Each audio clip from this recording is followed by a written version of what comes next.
We like what you see, but I need to do some research before I go ahead. Have you ever had that objection where you get through an entire presentation and you move to close the prospect and they say to you something like, I need to do some research? Okay.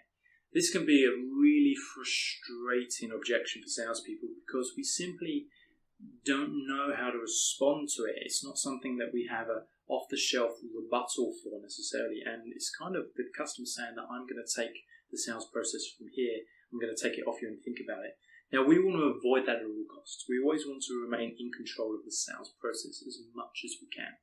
So in order for us to deal with this objection of I need to do some research, we need to first look at what it could mean so that we can be sure that it's not a smokescreen objection. So when a prospect says to you that they need to do some research, they're often saying, I don't trust this yet. Or they could be saying, I'm not convinced.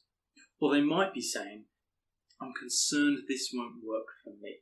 Okay? And it could mean 101 variations of those things. But quite simply, we need to drill down and see whether it is indeed some research that they want to do that's preventing them doing some business. So in this video, I'm going to show you how you can deal with the I need to do some research objection. First thing we want to do is say, hey, you know what, John? Let's pretend you do your research and you've done the due diligence and you like what you see. What's likely to happen next? Now, we call this the pretend game, and you'll see that I use this for a lot of objections. It's quite simply where you play a pretend game with your prospect that the objection is actually no longer an objection, and ask them whether they would be happy to go ahead with you. This kind of allows you to dig deeper into whether the objections are actually solid or just smoke screens. So in this instance, we simply say, hey, you know what, John? Let's pretend you do your research and you do all your due diligence and quite frankly, you like what you see. What do you think is likely to happen next? Now at this point, it's for the prospect to answer that question with what they see. So provided that they do like everything they've seen so far and they do their research, they'll probably come back to you with something like, well, we would probably just get started with you. Everything you shared seems to make sense. Great. So at that point, you want to say, okay, John, so when you do your research, exactly what are you looking for? What are you hoping to find? Okay. Now we want to find out what it is that they're looking for, because as you can probably tell if you followed any of my other videos, that we're going to give them exactly what they need. So the prospect might come back to you and say, well, what I really need to know is I need to know a bit more about, and then they'll put in whatever it is that they want, whatever it is that will give them that certainty that they don't quite have yet. So this could be anything. It could be refund policies, guarantees, they want a free trial, they want some social proof. It could be anything along those lines. It's really important that we ask the prospect what it is that might be holding them back. So what exactly is you hoping to find when you do your research? What are the things that you look for? And the prospect will fill in the blanks.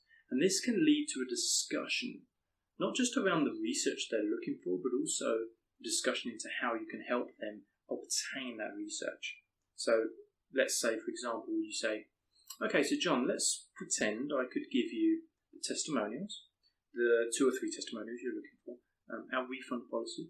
I can share with you some of the results we've had in your industry, and maybe I can even set you up on a call with one of our recent clients in your sector. How would you feel about that?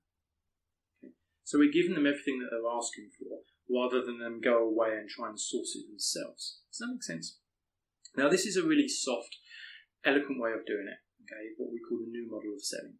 So quite simply, okay, John, so let's say that I could give you, let's pretend I could give you the testimonials you want, some examples, a refund policy perhaps, just in case you're unhappy, and I might even be able to set you up on a call with another company in your sector that we're working with at the moment. How do you feel that would work? Then they'll say, well, that sounds great, that's exactly what I'm after. Now, if you are more of a direct salesperson, you want something that's a little bit more to the point, then you can quite simply say, okay, well, John, before we get off the phone, then tell me, let's just bottom line this one.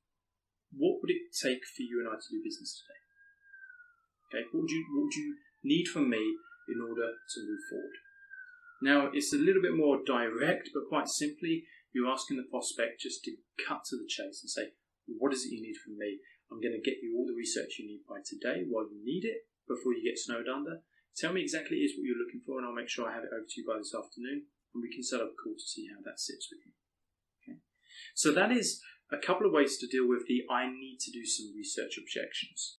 If you have any comments, share them below. Otherwise, best of luck and happy selling.